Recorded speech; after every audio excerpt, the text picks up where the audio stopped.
Inilah kondisi habis banjir kemarin yang melanda Blangsenong, desa Blangsenong. Habis dibawa, geser, jalan berlumpur 1 meter. Ini keadaannya.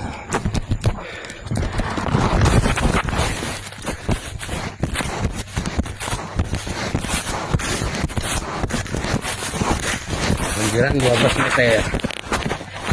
Rumah semua habis. Ini lagi. Ini nampak di video kemarin nih.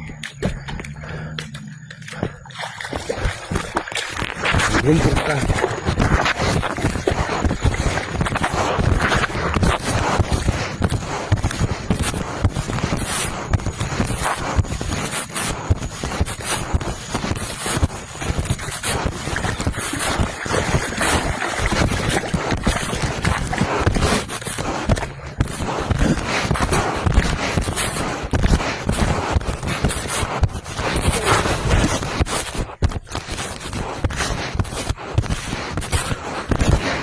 Gerak sedikit.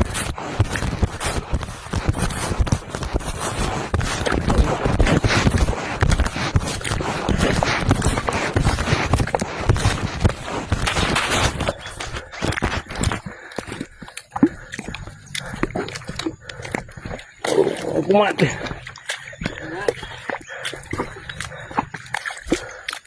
Mana? Kameta.